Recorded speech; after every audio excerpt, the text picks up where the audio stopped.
There is a chapter of this story that has never been fully told until now, and it changes everything. What you are about to hear goes far beyond the headlines that briefly flickered across news feeds 3 years ago. This is about a woman named Dr. Elena Vasquez, who spent 11 years as the lead environmental systems analyst at the Riverside Regional Water Treatment Facility. A woman whose quiet competence kept 2.7 million people safe every single day. A woman who made one decision based on her moral compass and her technical expertise, and paid a price so devastating that it nearly destroyed her completely. But what happened next?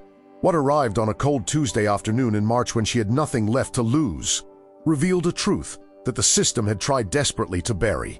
This is a story about the invisible infrastructure that keeps civilization functioning, about the people who maintain it without recognition or glory, and about what happens when institutional cowardice meets military necessity. This is a story about Elena Vasquez, and it begins on the day she lost everything she had built. The rain came down in sheets that Tuesday afternoon, the kind of relentless downpour that turned gutters into rivers and made the world feel smaller and colder. Elena stood outside the chain-link fence of the Riverside facility, the only workplace she had known for over a decade, holding a brown cardboard box that contained 11 years reduced to objects. A coffee mug with a faded periodic table, 3 framed certifications, a small succulent plant that had somehow survived on her desk through budget cuts and policy changes, and the slow erosion of everything she had believed about doing good work. The box was heavier than it should have been, or maybe her arms were just tired, bone-tired in a way that sleep would never fix. Her navy blue jacket, the practical one she wore for site inspections, was soaked through. Water ran down her face, a mixture of rain, and something else she refused to acknowledge. Her dark hair, usually pulled back in a neat ponytail, hung in wet strands against her neck. She had been escorted out 27 minutes ago. 27 minutes since Ronald Pemberton, the facility director, had stood in his climate-controlled office with its view of the treatment pools and told her that her services were no longer required, that her decision to file an official report about the contamination levels had been viewed as insubordination, that she had failed to be a team player, that the facility needed people who understood the bigger picture. 27 minutes since security had walked her to her desk, watched her pack, and walked her out through the main entrance while colleagues she had worked beside for years suddenly found reasons to look at their computer screens or walk in the other direction. The parking lot was nearly empty at this hour, just a few scattered vehicles belonging to the evening shift. Her car, a 10-year-old Honda Civic with a dent in the rear bumper from a shopping cart incident she had never bothered to fix, sat in the far corner where she always parked it. She had walked this distance thousands of times, but never like this. Never carrying everything she owned from this place in a box that was disintegrating in the rain. Her feet moved automatically, one step and then another, her practical work shoes splashing through puddles that reflected the gray sky. The facility behind her hummed with its usual mechanical rhythm. Pumps and filters and monitoring systems working around the clock to process millions of gallons of water. Systems she had helped design and maintain and improve. Systems that were now compromised in ways that no one except her seemed willing to acknowledge. The sound of it, that constant industrial drone, had been the soundtrack of her adult life. Now it felt like mockery. Elena had not planned to become a whistleblower. That word carried implications of drama and righteousness that did not fit who she was. She had simply done her job 3 months ago. During a routine analysis of the filtration system outputs, she had noticed irregularities in the heavy metal readings. Nothing dramatic, nothing that would cause immediate illness, but a consistent elevation in lead and chromium levels that exceeded EPA guidelines by margins that could not be explained by normal variation. She had run the tests again, triple-checked her methodology, consulted with the laboratory supervisor who had confirmed her findings. Then she had done what she was trained to do, what her professional ethics required, what any competent analyst would do. She had filed a formal report with her supervisor, clearly outlining the contamination levels, the potential health risks. and her recommendations for immediate investigation and remediation. She had expected concern, urgency, a team assembled to address the problem. Instead, she had received a meeting with Ronald Pemberton. Pemberton had been facility director for 18 months, brought in from a private consulting firm with promises to modernize operations and improve efficiency. He was 53 years old, with silver hair that he wore swept back in a style that suggested expensive salons, and a collection of tailored suits that seemed out of place in an industrial facility. He spoke frequently about stakeholder management and cost-benefit analysis, and the importance of not creating unnecessary alarm. In that meeting, sitting across from her in his office with its leather furniture and abstract art that the facility budget somehow accommodated while maintenance requests went unfilled, he had explained that her report was premature. The levels she had identified, while technically above guidelines, were not immediately dangerous.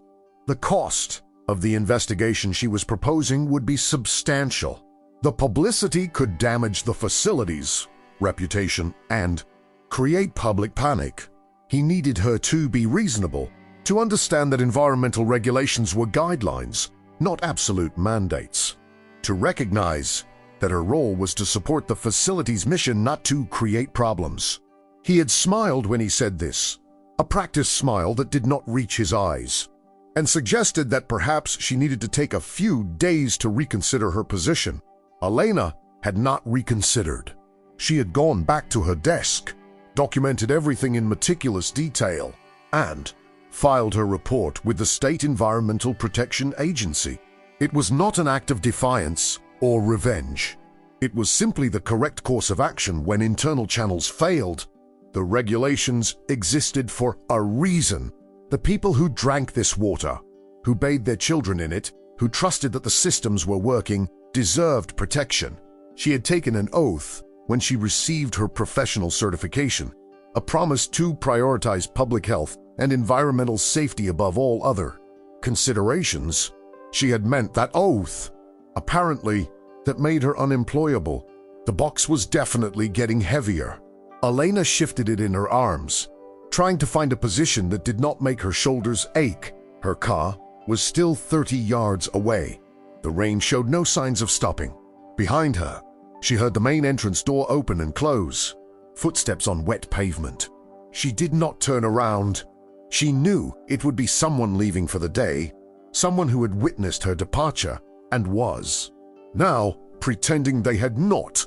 Someone who would go home and tell their family about the analyst who got fired for making waves. She had worked with these people for 11 years. She had trained some of them, covered shifts when they were sick, brought cookies to the office on birthdays. Not one of them had said a word in her defense. Not one of them had questioned Pemberton's decision. Fear was a powerful motivator, and in an economy where jobs were scarce and bills were constant, Nu Juan wanted to be next. Elena reached her car and set the box on the hood while she fumbled in her jacket pocket for her keys. Her fingers were cold and clumsy. The keys slipped twice before she managed to unlock the door. She loaded the box into the passenger seat, where it sat leaving a wet mark on the fabric, then climbed into the driver's seat and pulled the door closed. The sudden absence of rain was almost shocking. The sound of it on the roof, a muffled drumming that made the car feel like a small cavity. She sat there for a long moment, hands on the steering wheel, staring at the facility through the rain-streaked windshield. The main building was a utilitarian structure of concrete and steel built in the 1970s when function mattered more than aesthetics. The treatment pools stretched out behind it, vast concrete basins where water moved through stages of filtration and chemical treatment, a carefully orchestrated process that turned questionable river water into something safe to drink. She had spent countless hours walking those pools, checking readings, adjusting chemical feeds, troubleshooting problems. She knew every pipe and valve and pump in that facility. She knew the sound the main intake made when debris built up on the screens, the smell of the chlorination system when the feed rates were too high, the particular vibration of the primary clarifier when the rake mechanism needed maintenance. She knew this place the way a musician knows their instrument, with an intimacy that came from years of attention and care. And now she would never enter it again. The administrative offices had windows that overlooked the parking lot. Elena could see figures moving behind the glass on the second floor. She wondered if Pemberton was watching, if he felt satisfied with his morning's work, if he understood or cared about what he had done. Probably not. Men like Pemberton operated in a world where decisions were abstractions, where cost-benefit analyses mattered more than human consequences, where the appearance of control was more valuable than actual competence. He had eliminated a problem as he would see it, an employee who did not understand the rules, who could not be managed, who threatened the smooth operation of his administration. The fact that she had been right, that the contamination was real, that people's health was at risk, these were inconvenient details that could be handled through other means. Delay the testing, adjust the sampling protocols, hire a consulting firm that would produce the desired conclusions. There were always ways to manage reality when you had enough authority and enough willingness to ignore your conscience. Elena started the car. The engine turned over with its familiar rough idle, a sound she had been meaning to get checked but never had. She put it in reverse and backed out of the space, then drove slowly toward the exit. The security gate was open. No guard on duty at this hour. She passed through it and turned onto the access road that led to the highway. The facility disappeared from her rearview mirror, swallowed by rain and distance. She had no idea where she was going. Home, presumably, to her small apartment in a complex that smelled perpetually of cooking oil and cigarette smoke, to an evening of sitting alone and trying to figure out what came next. 11 years of expertise and experience, of steady employment and professional identity, gone. Her savings account had maybe 3 months of expenses, if she was careful. Her resume would carry the stain of being fired, and in a field as small as water treatment, word would spread quickly. Elena Vasquez could not work with men who made trouble, who did not understand how things worked in the real world. She had done the right thing, and it had cost her everything. The highway was busy with evening traffic, headlights reflecting off wet pavement in long streaks of white and red. Elena merged into the flow and drove on autopilot, her mind elsewhere. She thought about her gun now, who had immigrated from Colombia with nothing and worked brutal hours so their daughter could go to college and have a better life. Her father had been a janitor at a hospital, her mother a seamstress in a factory. They had been so proud when she graduated with her degree in environmental engineering, when she got her first job, when she could call them and talk about her work. They believed in the American promise that hard work and integrity would be rewarded, that the system was fundamentally fair, that education and expertise mattered. Elena had believed it too. She wondered what they would think now, if they could see her driving through the rain with her career in a cardboard box. Would they tell her she had done the right thing? Would they understand why she could not just stay quiet and keep her head down? Or would they be disappointed that she had thrown away security for the sake of principles that no one else seemed to value? She thought about the water, about the 2.7 million people who depended on the Riverside facility every day. How many of them knew that it existed, that there were people monitoring and testing and maintaining the systems that made their lives possible? How many of them had ever considered what went into the simple act of turning on a tap and having clean water flow out? They trusted that it worked, that someone was paying attention, that the regulations meant something. They had no idea that their trust was being betrayed by men in suits who cared more about budgets than safety, who could rationalize away contamination as acceptable risk, who would fire anyone who threatened to expose the truth. Elena had tried to protect them, and she had been punished for it. Now, there was no one left at the facility who would push back, no one who would insist on doing the right thing when it was inconvenient or expensive. The contamination would continue, levels would slowly rise, and eventually someone would get sick. Maybe a lot of people would get sick. And when that happened, when the crisis could no longer be ignored, Pemberton would hire consultants and issue statements and claim that no one could have predicted it, that the facility had followed all proper protocols, that this was an unfortunate anomaly that could not have been prevented. He would face no consequences because men like him never did. The anger came then, hot and sudden, making her hands tighten on the steering wheel until her knuckles went white. It was not fair. None of this was fair. She had spent 11 years being competent and reliable and professional, doing work that mattered, protecting people who would never know her name. She had played by the rules, followed proper channels, done everything she was supposed to do, and it had meant nothing. The system she had trusted, the institutions she had believed in, had failed completely. Integrity was not rewarded. Expertise was not valued. Speaking truth to power did not lead to justice. It led to unemployment and isolation and the slow realization that the world did not work the way you had been taught it should. Elena wanted to scream, to cry, to turn the car around and march back into that facility and force someone to listen, to care, to acknowledge what was happening. But she did not. She just kept driving through the rain, heading toward an apartment that would feel emptier than ever, toward a future that had become suddenly uncertain and frightening. By the time she reached her neighborhood, the rain had slowed to a steady drizzle.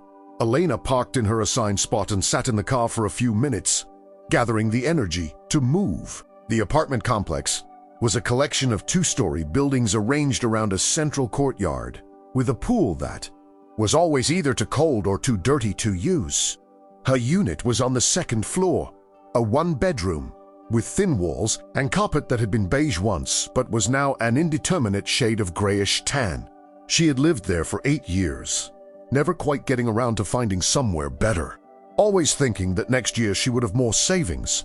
Next year she would make the move. Now next year was a question mark. She grabbed the box from the passenger seat and climbed the stairs to her door. Inside, the apartment was dim and quiet. She set the box on the kitchen counter and stood there in her wet clothes, dripping on the linoleum, looking at the space that was supposed to be home but felt more like a waiting room. The furniture was minimal and functional, purchased from discount stores with an eye toward practicality rather than style. The walls were bare except for her degrees, framed and hung in the small hallway, her Bachelor of Science in Environmental Engineering and her Professional Engineer certification, documents that represented years of study and effort and commitment. Documents that apparently meant nothing when they conflicted with administrative convenience. She walked over and looked at them, really looked at them for the first time in years. The signatures of professors who had believed in her, the seal of the state licensing board, the dates that marked milestones in her life. All of it felt like evidence from someone else's existence, a person who had believed that credentials and competence would be enough. Elena changed out of her wet clothes and took a hot shower, standing under the spray until the water started to run cold. She dressed in sweatpants and an old t-shirt, made herself a cup of tea that she did not really want, and sat on her couch in the growing darkness. She should probably eat something, but the thought of food made her stomach clench. She should probably call someone, but who? She had friends from college scattered across the country, people she kept in touch with through occasional messages and likes on social media, but no one she felt close enough to burden with this. She had colleagues, but they had made their positions clear by their silence. She had no family left, no partner, no children. Her life had been her work, and now her work was gone. The evening stretched out in silence. Elena sat on the couch and watched the room grow darker, not bothering to turn on lights. Outside, she could hear the sounds of the complex, doors opening and closing, cars pulling in and out, the muffled sounds of televisions and conversations from neighboring apartments, the ordinary noises of people living ordinary lives. She felt disconnected from all of it, like she was watching from behind glass, separate and invisible.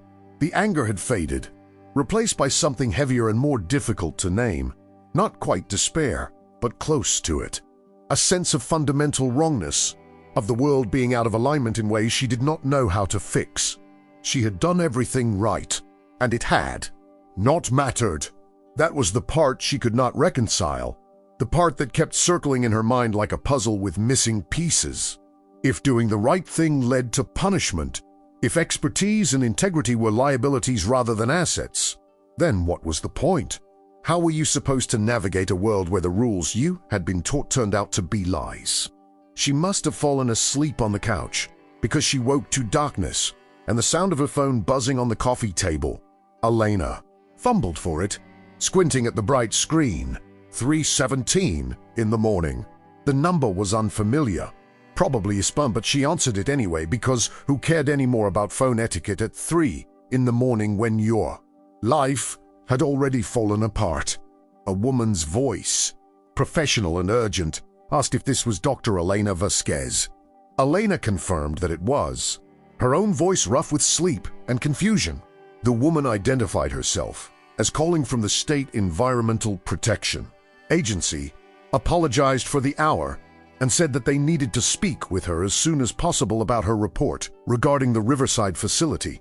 There had been developments. Could she come to their offices first thing in the morning? Elena said yes, she could, and the woman thanked her and ended the call. Elena tis Fonihan, trying to process what had just happened. Developments. What kind of developments warranted a call at 3 in the morning? She tried to go back to sleep, but could not, her mind racing with possibilities. Maybe they had done their own testing. Maybe they had found something worse. Maybe, just maybe, someone was finally taking this seriously. She arrived at the state EPA offices at 8:30 in the morning, having barely slept and running on too much coffee and anxiety. The building was a nondescript government structure downtown, all concrete and security checkpoints, and fluorescent lighting. Elena gave her name at the front desk and was directed to the 3rd floor, where a woman in a gray suit met her in the hallway and introduced herself as Deputy Director Sarah Chun. She was in her mid-40s, with short black hair and an expression of barely contained stress. She led Elena to a conference room where 3 other people were already seated, 2 men and another woman, all in business attire, all looking like they had not slept much either. Deputy Director Chun made brief introductions, but Elena immediately forgot the names. To focus on trying to understand why she was here, what this meeting meant, Chun got straight to the point. They had received Elena's report 6 weeks ago and had initiated a preliminary investigation. Standard protocol would have been to notify the facility and conduct a joint inspection, but something about Elena's documentation had raised red flags. So they had opted for an unannounced inspection 3 days ago. What they found was worse than anyone had anticipated. The contamination levels were not just elevated, they were dangerous and getting worse. More concerning, they had found evidence that the facility had been aware of the problem for at least 8 months, possibly longer. Internal memos test results that had been filed but not reported. Maintenance logs showing repeated failures of key filtration components that had not been addressed. It appeared that Riverside had been systematically concealing a growing crisis, gambling that they could manage the situation quietly without triggering regulatory action or public alarm. Elena's report had forced their hand. The room was silent for a moment after Chun finished speaking. Elena felt something cold settle in her chest. 8 months. Pemberton had known for 8 months and had done nothing, had continued to pump contaminated water to millions of people while covering up the evidence and firing anyone who threatened to expose it. The scale of the betrayal was stunning. Chun continued, her voice carefully, controlled. The situation was now critical. They needed to shut down the Riverside facility immediately for emergency remediation, but that would leave 2.7 million people without water. They needed to bring in temporary treatment systems, coordinate with neighboring facilities to reroute supply, manage the public health response. It was going to be a massive undertaking, and they needed someone who knew the Riverside systems intimately, who could guide them through the technical complexities. They needed Elena. Elena sat there, trying to process what she was being asked. They wanted her to help fix the mess that Pemberton had created, to step back into the facility that had fired her, to work with the systems she had been locked out of. Part of her wanted to say no, wanted to tell them to figure it out themselves, wanted to let the people who had failed to protect her deal with the consequences of their choices. But a larger part of her, the part that had spent 11 years caring about this work, the part that had filed the report knowing it would cost her everything, that part could not walk away. There were 2.7 million people who needed clean water, children and elderly people and pregnant women and everyone in between, none of whom had any say in what Pemberton had done, none of whom deserved to suffer because of institutional corruption. Elena had become an environmental engineer to protect people, to use her knowledge and skills to make the world safer. That had not changed just because the system had failed her. She said yes, she would help them. Chun looked relieved and immediately started outlining what would happen next. They would reinstate Elena as a special consultant to the state EPA with full access to the Riverside facility and authority that superseded the facility administration. They would be bringing in a team of engineers and health officials and regulatory specialists. The governor's office was being briefed. This was going to be a major public event, and they needed to move fast. Elena listened to the logistics, the timelines, the scope of the response, and felt something shift inside her.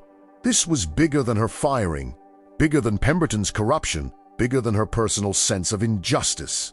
This was about accountability and transparency and the fundamental promise that institutions were supposed to keep to the people they served. She had been punished for trying to uphold that promise, but now she had a chance to see it through, to make sure that the truth could not be buried, that the people responsible would face consequences, that the system could be forced to work the way it was supposed to.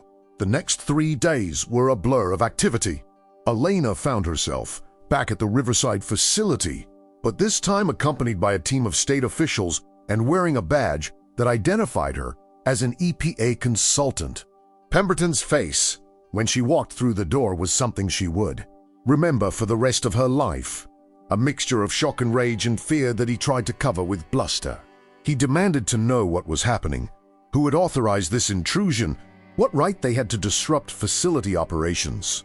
Chun, who had accompanied the team, calmly informed him that the state was assuming operational control of the facility pending the outcome of an emergency investigation, that he was to provide full cooperation and access to all documentation, and that failure to comply would result in immediate legal action.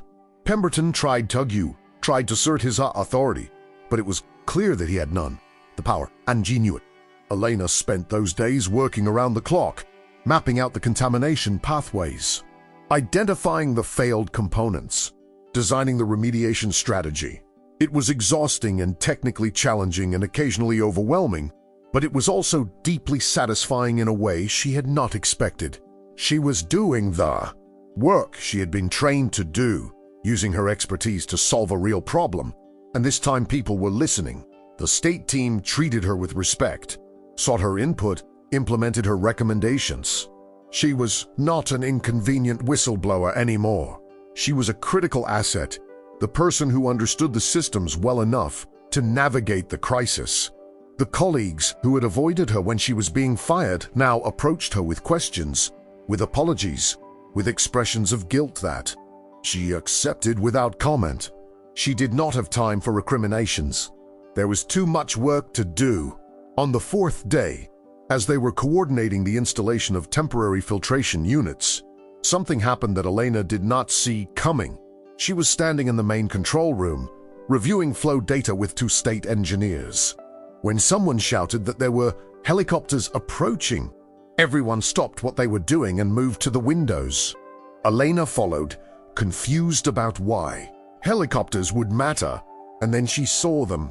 3 massive black military helicopters, Blackhawks, coming in low and fast over the facility. The sound of their rotors was deafening even through the building walls, a deep, rhythmic thunder that made the windows vibrate. They circled once, then descended toward the parking lot, kicking up massive clouds of dust and debris.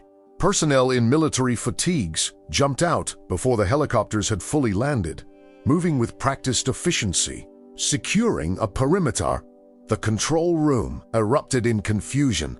People were shouting questions, demanding explanations, trying to understand what was happening.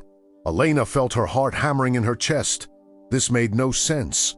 Why would the military be here? What could they possibly want with a water treatment facility? Chun was already on her phone, trying to get answers from someone, her face pale and tense. Through the window, Elena could see more soldiers emerging from the helicopters. At least 20 of them heavily armed and moving with purpose. An officer in crisp uniform was walking toward the main entrance, flanked by two subordinates. The facility security guards, looking completely overwhelmed, were attempting to intercept them. It did not go well. The officer said something brief, showed identification, and the security guards immediately stepped aside. Minutes later, the officer entered the control room.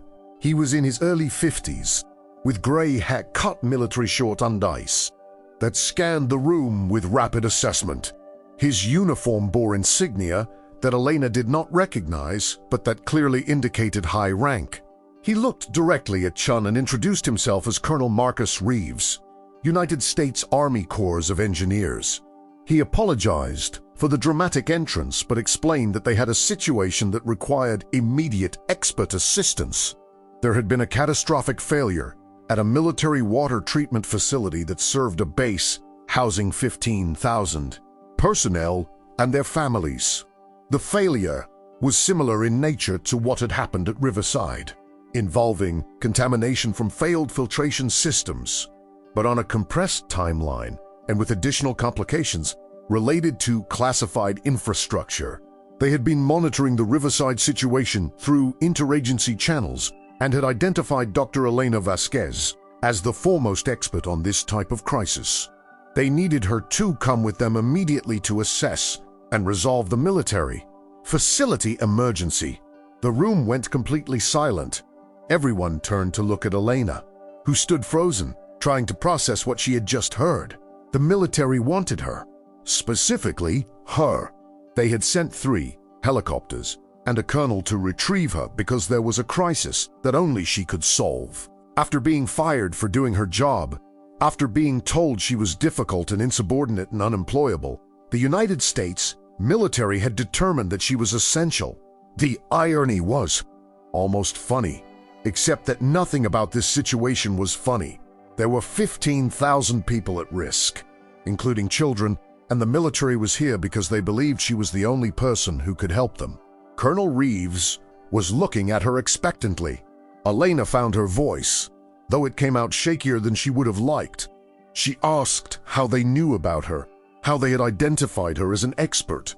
Reeves explained that the Army Corps of Engineers maintained databases of civilian specialists for emergency response situations. When the military facility crisis had emerged, they had run searches for environmental engineers with specific expertise in water treatment contamination events. Elena's name had come up because of her documentation on the Riverside case, which had been shared through interagency channels. Her technical reports were among the most thorough and detailed they had ever seen. Her analysis of the contamination pathways and remediation strategies was exactly what they needed.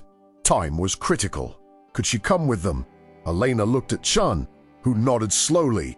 The state had the Riverside situation under control now, thanks to Elena's work over the past 3 days. If the military needed her, she should go. This was bigger than state jurisdiction. Elena turned back to Reeves and said yes, she would help. The colonel looked relieved and immediately started issuing instructions to his team. They would be wheels up in 10 minutes. She should bring whatever technical documentation she had. Someone would brief her in flight. Elena grabbed her laptop and her notes, her hands shaking slightly with adrenaline and disbelief, as she followed Reeves out of the control room and through the facility. She caught sight of Pemberton standing in the hallway, watching the procession with an expression of absolute shock. Their eyes met for a brief moment. Elena did not say anything. She did not need to. The message was clear in the military escort. in the urgency of the response, in the fact that the woman he had fired for being difficult was now being extracted by the United States Army because her expertise was critically needed. She walked past him without a word and out into the parking lot where the helicopters waited. The flight was loud and disorienting. Elena sat in the cargo area of the lead Black Hawk, strapped into a jump seat, surrounded by soldiers and equipment. Reeves sat across from her with a tablet, shouting over the rotor noise to give her a briefing on the situation. The military facility was a water treatment plant that served Fort Harrison, a major Army installation in the northern part of the state.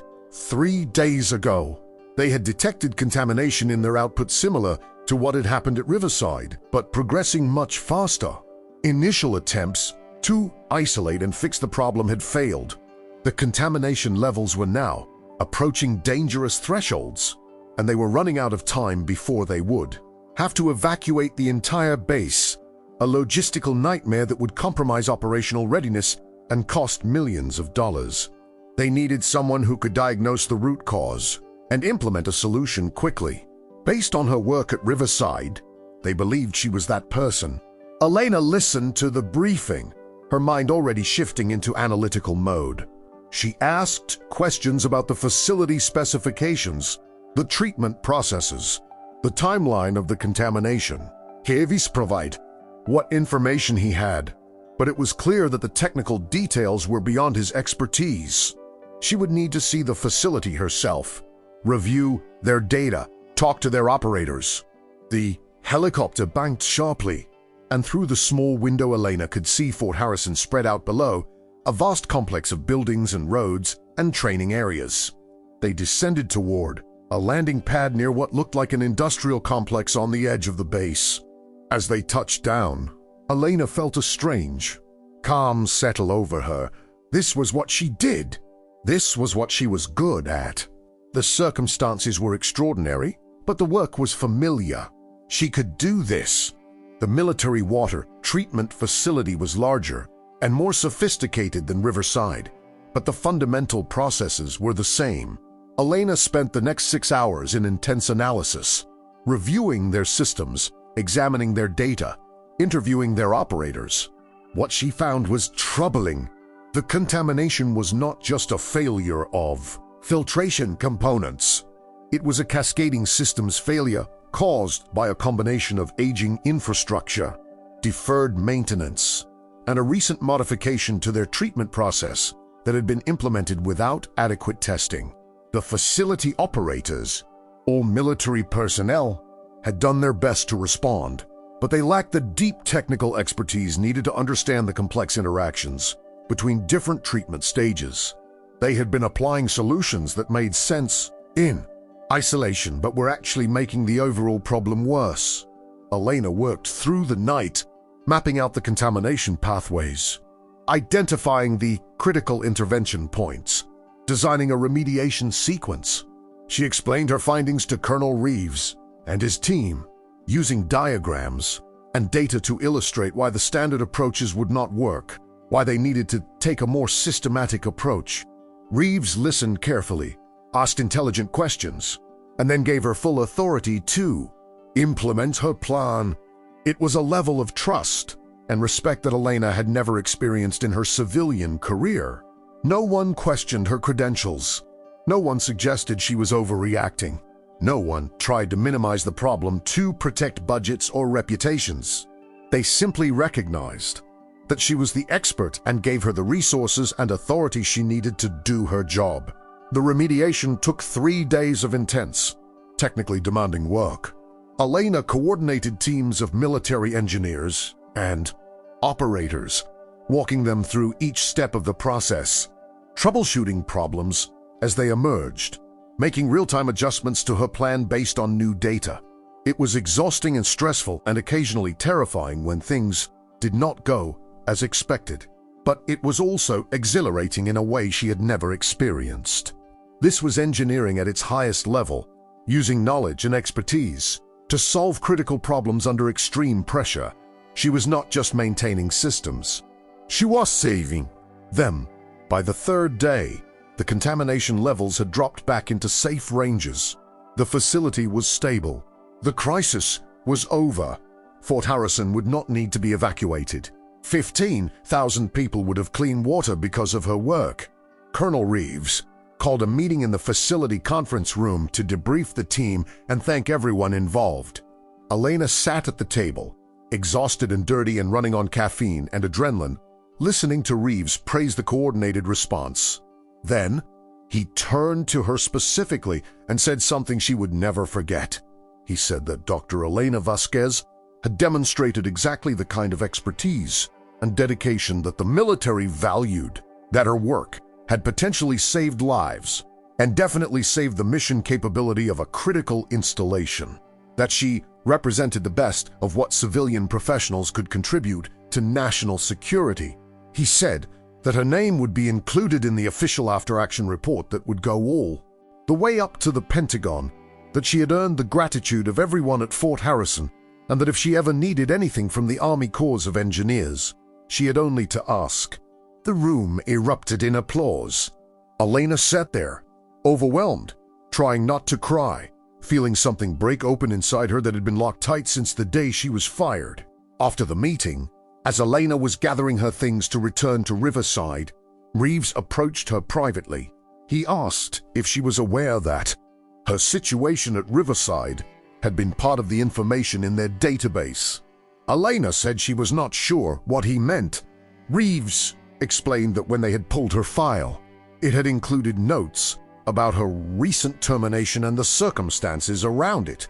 He wanted her to know that from a military perspective, what she had done, filing that report despite personal consequences, was exactly the kind of moral courage they tried to instill in their officers. She had put mission and duty above personal interest. That was the definition of integrity.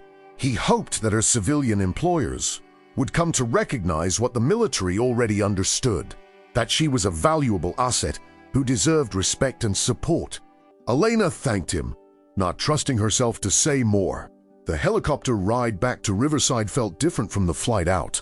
Elena sat in the same jump seat, but this time she was not anxious or uncertain. She was tired but satisfied, aware that she had just accomplished something significant. As they approached the Riverside facility, she could see that something had changed there too. There were news vans in the parking lot, cameras and reporters clustered near the entrance. The state EPA must have gone public with the investigation. The story was out. Elena felt a flutter of nervousness. She had never wanted to be in the spotlight, had never sought attention or recognition. But maybe this was necessary. Maybe the only way to force accountability was to make everything public, to ensure that people like Pemberton could not hide behind closed doors and bureaucratic procedures. The helicopter landed in an empty section of the parking lot, well away from the media crowd.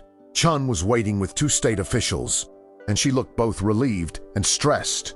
She hurried over as Elena climbed out, shouting over the rotor noise to ask if she was okay, if the military situation was resolved. Elena confirmed that it was, that she would provide a full briefing, but first she needed to know what had happened at Riverside while she was gone.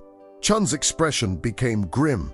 The governor had called a press conference that morning to announce the state takeover of the Riverside facility, the contamination crisis, and the ongoing investigation into administrative misconduct. Pemberton had been placed on administrative leave pending the outcome of that investigation. The media was demanding answers. The public was demanding accountability, and the state was under intense pressure to explain how this had been allowed to happen. They needed Elena to be part of the public response, to explain the technical aspects of the crisis and the remediation efforts. Would she be willing to speak to the press? Elena hesitated. Every instinct told her to refuse, to stay out of the spotlight, to let the officials handle the public relations. But then she thought about the 2.7 million people who had been drinking contaminated water, who deserved to know the truth about what had happened and why. She thought about the system that had failed them, the institutional cowardice that had prioritized convenience over safety. She thought about Pemberton, who was probably right now crafting a defense that would minimize his responsibility and shift blame to subordinates.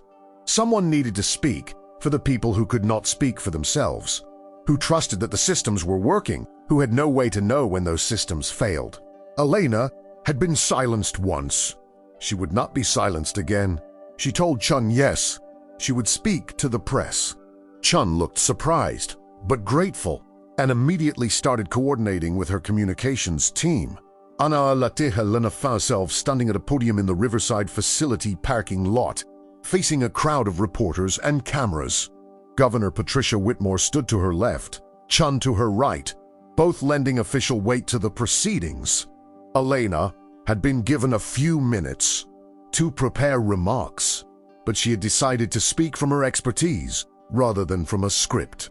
When the governor finished her opening statement and introduced Elena as the environmental engineer whose report had triggered the investigation, Elena stepped to the microphone and began to speak.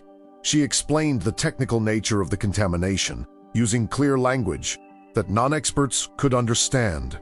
She described how water treatment systems worked, why filtration failures were dangerous, what the health risks were. She explained that she had first identified the problem 3 months ago, that she had filed reports through proper channels, and that she had been terminated from her position for doing so. She explained that the state investigation had found evidence that facility administrators had known about the contamination for at least 8 months and had concealed it rather than address it. She explained that this was not just a technical failure but a moral failure, a betrayal of public trust that had put millions of people at risk. Her voice was steady and clear, and she did not shy away from the implications of what she was saying. This was about accountability. This was about the responsibility that professionals had to prioritize public safety over institutional interests. This was about what happened when systems designed to protect people were corrupted by individuals who cared more about their careers than their duties. The press conference was broadcast live, on local news, and streamed online. Within hours, it had gone viral. Elena's calm, methodical explanation of what had happened, combined with the dramatic context of her firing and the military's subsequent extraction of her, created a narrative that resonated far beyond the local community. She became, overnight, the face of whistleblower courage and technical competence. News outlets ran stories about the engineer who had been punished for doing the right thing and then vindicated by the military's need for her expertise. Social media exploded with support and outrage. People shared her story, praised her integrity, demanded justice for what had been done to her. It was overwhelming and more than a little frightening, but it was also, Elena had to admit, validating in a way she had not expected. The investigation into Pemberton and the Riverside facility administration moved quickly once the public attention was focused on it. State prosecutors filed charges of criminal negligence and obstruction of justice. Federal environmental regulators opened their own investigation into potential violations of the Clean Water Act. The facility's board of directors, facing public fury and legal liability, fired Pemberton and the entire senior leadership team.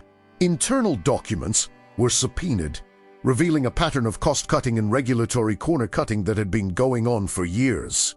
Pemberton had not been the only one responsible, but he had been the one in charge when the crisis came to a head, and he would face the consequences.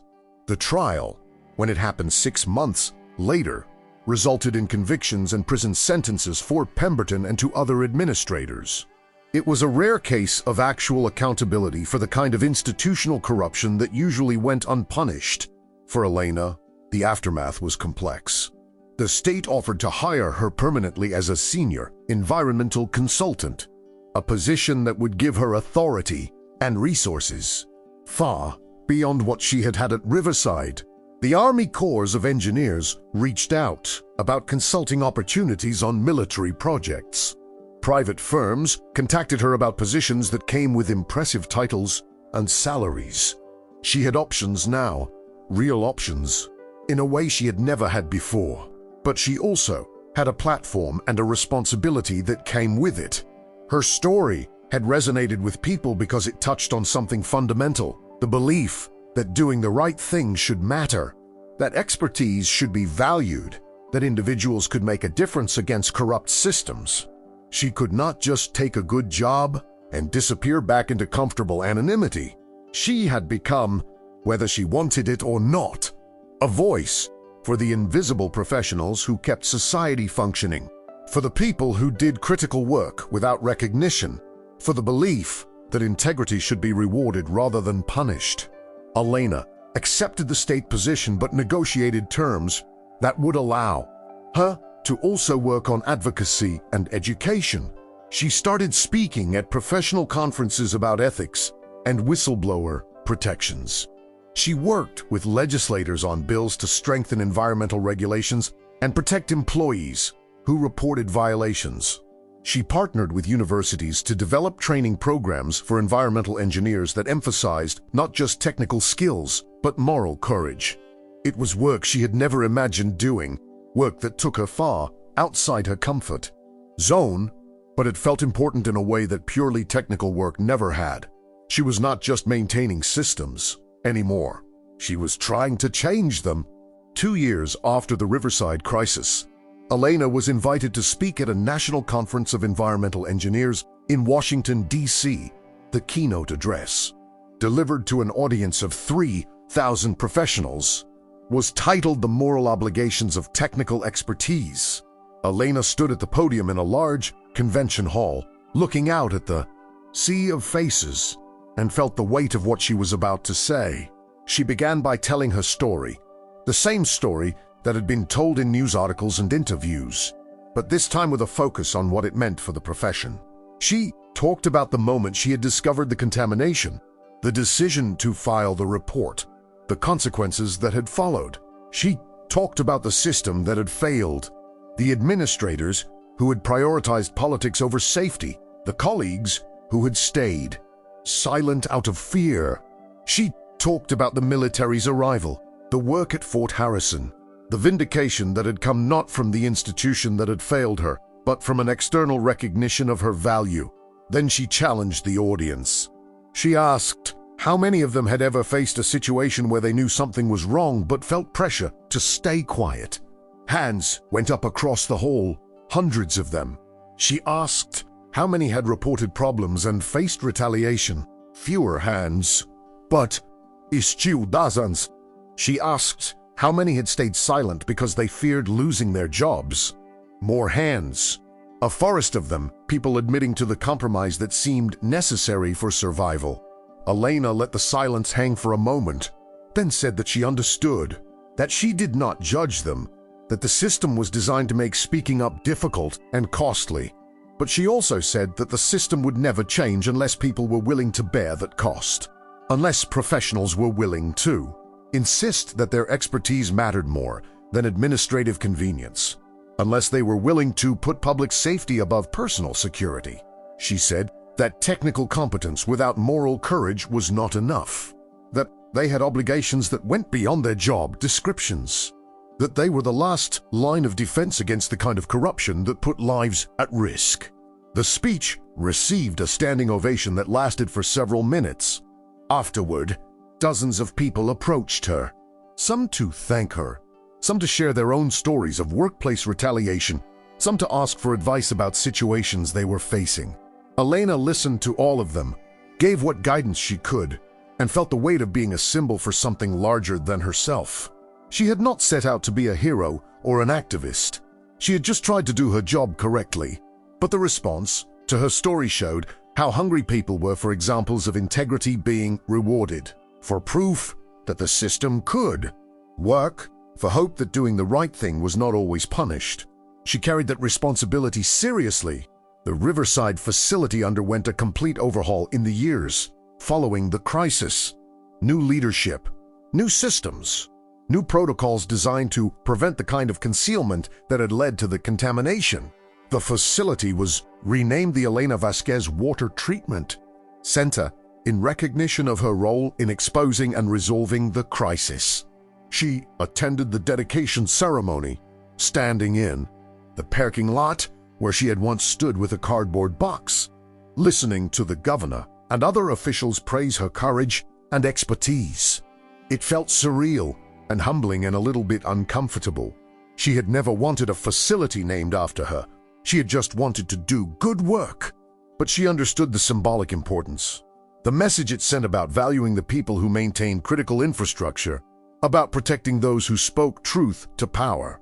If having her name on the facility helped prevent future corruption, helped encourage future whistleblowers, then she could accept it.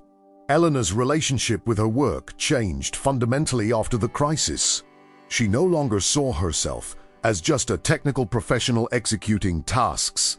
She understood herself as part of a larger system, one that required constant vigilance and moral courage to function correctly. She understood that expertise carried obligations, that knowledge created responsibility, that the ability to identify problems meant the duty to address them regardless of personal cost. It was a heavier burden than she had carried before, but it was also more meaningful.